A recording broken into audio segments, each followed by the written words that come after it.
Good morning class seventh. आज हम आपका सब्जेक्ट हिंदी पढ़ेंगे और ये हमारे हिंदी का पार्ट नंबर 9 है। 9 भोला राम का जीव। और ये हमारे पार्ट नंबर 9 की वीडियो नंबर 2 है। फर्स्ट वीडियो में आपने पढ़ा कि जो भोला राम होता है वो मर जाते हैं और चित्रगुप्त उन्हें ऊपर तक नहीं ले जा पाते हैं। तो इसी वजह से क्या हो रहा है, यमराज चित्रगुप्त की और धर्मराज की बहुत बहस हो रही है। चित्रगुप्त बोल रहे हैं कि पता नहीं कि वो कहाँ चला गया।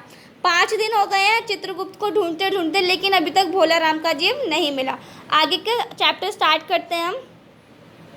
उसी समय कहीं से घूमते घूमते नारद मुनि वहां आ गया। क्या हुआ, जो नारद मुनि थे वो घूमते घूमते वहां पर आ गए। धर्मराज को गुमसुम बैठा देख बोले, क्यों धर्मराज, कैसे चिंतित हो? क्या नरक में निवास स्थान की समस्या अभी हल नहीं हुई? क्या पूछ रहे हैं कि जो नरक का स्थान है वहां पर निवास की स्थान मतलब कि रहने की जगह की समस्या हल नहीं हुई है। धर्मराज ने कहा, वह समस्या तो कब की हल हो गई।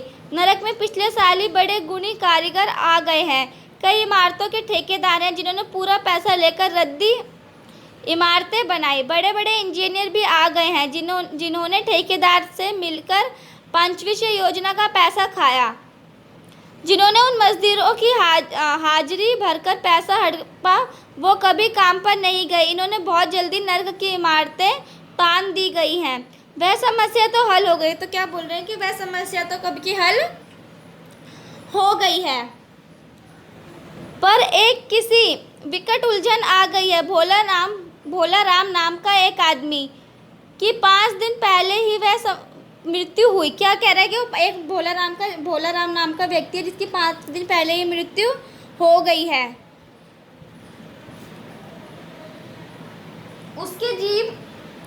उसके जीव को यह अमदूत यहाँ ला रहा था कि जीव इस रास्ते में चकमा देकर भाग गया। वो क्या कह रहे हैं कि अमदूत इसे ला रहे थे, लेकिन वह चकमा देकर उसका जो जीव था वो भाग गया। इसने सारा ब्राह्मण छान लिया पर वह कहीं नहीं मिला। तो क्या कह रहे हैं कि इन्होंने पूरा ब्राह्मण छान लिया है लेकिन वह कहीं नहीं मिला। अगर ऐसे होने लगा तो पाप पुण्य का भेद ही मिट जाएगा। नारद ने पूछा, उस पर इनकम टैक्स तो बकाया नहीं था, हो सकता है उन लोगों ने रोक लिया। नारद क्या कह रहे हैं कि उस पर कोई इनकम टैक्स तो नहीं था, क्या पता इनकम टैक्स के वाले लोगों ने उन्हें उसे रोक लिया हो।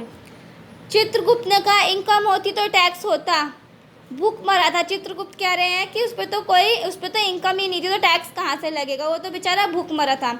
नारद बोला, मामला बड़ा दिलचस्प है। अच्छा, मुझे उसका नाम पता बताओ, मैं पृथ्वी पर जाता हूँ।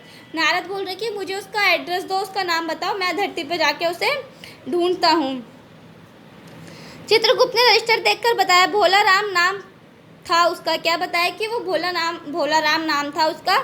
जबलपुर शहर में धमापुर मोहल्ले में नाले के किनारे एक डेढ़ कमरे में फटे फूटे मकान में वह परिवार समेत रहता था। क्या कह रहे हैं कि टूटे फूटे मकान में वो रहता था अपने परिवार के साथ। उसके परिवार में कौन कौन था? उसकी एक स्त्री थी, 2 लड़के और 1 लड़की थी। उसके 2 बेटे थे, वाइफ थी और उसकी बेटी थी। उम्र थी लगभग 60 साल। वो बोल रहे कि उसकी 60 साल की उम्र थी। सरकारी नौकर था, 5 साल पहले रिटायर हो गया था। वो बता रहे कि सरकारी नौकर था और 5 साल पहले रिटायर हो गया था। मकान का किराया उसने 1 साल से नहीं दिया, इसलिए मकान मालिक ने उसे निकालना चाहता था। इतने में ही भोले राम ने संसार छोड़ दिया। आज 5वां दिन है। वो बता रहे हैं कि वो मतलब कि किराए के घर पे रहते थे और 1 साल से उन्होंने अपना किराया नहीं दिया था, तो जो उनका मकान मालिक था वो उन्हें निकालना चाहता था।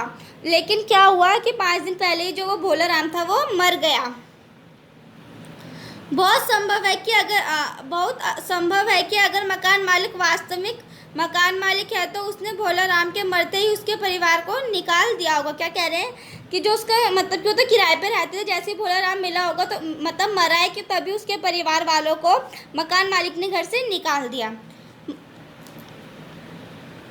इसके लिए परिवार की तलाश में काफ़ी घूमना पड़ेगा। नारद कह रहे हैं कि इसीलिए उसके परिवार को ढूंढने में बहुत टाइम लगेगा। माँ बेटी के सम्मिलित कर्दन में ही नारद भोला राम के मकान पहचान गए। क्या हुआ, जो नारद थे वो नीचे जाते ही भोला राम के मकान को पहचान गए।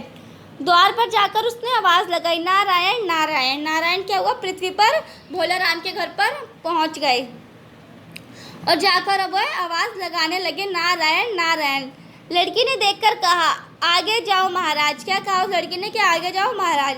नारद ने कहा मुझे भिक्षा नहीं चाहिए, मुझे भोला राम के बारे में कुछ पूछताछ करनी है। वो क्या बोल रहे हैं कि मुझे यहाँ पे तनख्वाह नहीं चाहिए, मतलब कि मुझे यहाँ पे कुछ नहीं चाहिए, मुझे बस भोला राम की पूछताछ करनी है। अपनी माँ को ज़रा बाहर भेजो बेटी। वो क्या बोल रहे हैं कि उसकी माँ को बाहर बुलाने के लिए कह रहे हैं। नारद ने कहा मुझे भिक्षा नहीं चाहिए, ठीक है। भोला राम की पत्नी बाहर है। इतने में सुनते क्या हो गया, भोला राम की जो पत्नी थी वो बाहर आ गई। नारद ने कहा माता, भोला राम को क्या बीमारी थी? वो पूछ रहे हैं कि भोला राम को क्या बीमारी थी। तभी उसकी वाइफ उसको आंसर देती है, जो उसकी पत्नी है, क्या बताऊँ, गरीबी की बीमारी थी। वो बोल रहे हैं कि उसे गरीबी की बीमारी थी। 5 साल हो गए पेंशन पर बैठे, पर पेंशन अभी तक नहीं मिली। वो बता रहे हैं कि भोला राम को 5 साल हो गए रिटायर हुए, लेकिन अभी तक पेंशन नहीं मिली। हर 10-15 दिन में एक दरख्वास्त देते हैं, पर वहाँ से या तो जवाब नहीं आता तो तुम्हारी पेंशन के मामले में विचार हो रहा है। या तो पहली बात तो वहाँ से कोई जवाब ही नहीं आता था, और जवाब आता था तो उसमें होता था कि अभी तुम्हारी पेंशन को लेके विचार हो रहा है। इन 5 सालों में सब गहने बेचकर हम लाखों खा गए, फिर बर्तन बिके, अब कुछ नहीं बचा था। फाके होने लगे थे। चिंता में घुलते घुलते और भूखे मरते मरते उन्होंने दम तोड़ दिया। कि ये बता रहे कि उन्हें चिंता थी और वो भूख की वजह से उन्होंने दम तोड़ दिया। नारद ने कहा क्या करेगी माँ, इनकी इतनी ही उम्र थी। नारद ने कहा कि क्या करें, उनकी उतनी ही उम्र थी। ऐसा मत कहो महाराज, उम्र तो बहुत थी। 50-60 रुपये महीना पेंशन मिलती तो कहाँ कुछ और काम करके गुजारा हो जाता। वो बोल रहे हैं कि 50-60 रुपये की पेंशन मिलती और कहीं और काम करते तो गुजारा हो जाता। पर क्या करें, 5 साल नौकरी से बैठ गए और अभी तक एक कौड़ी नहीं मिली। वो क्या बोल रहे हैं कि 5 साल हो गए नौकरी को छोड़े हुए, लेकिन अभी तक एक भी कौड़ी नहीं मिली। दुख की कथा सुनते ही फुर्सत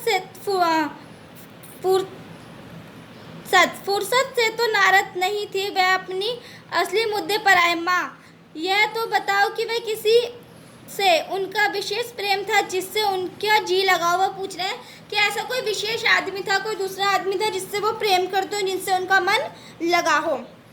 पत्नी बोली लगा तो महाराज बाल बच्चों से ही होता है, नहीं परिवार के बाहर भी हो सकता है। मेरा मतलब है किसी स्त्री से। वो बोल रहे हैं क्या पता कोई घर से बाहर कोई स्त्री हो जिससे उन्हें प्रेम हो, उनका जी लगा हो। स्त्री ने गुर्राकर नारद जी की ओर देखा, बोली जो चाहे मत कहो महाराज, तुम साधु हो, उचक्के नहीं हो।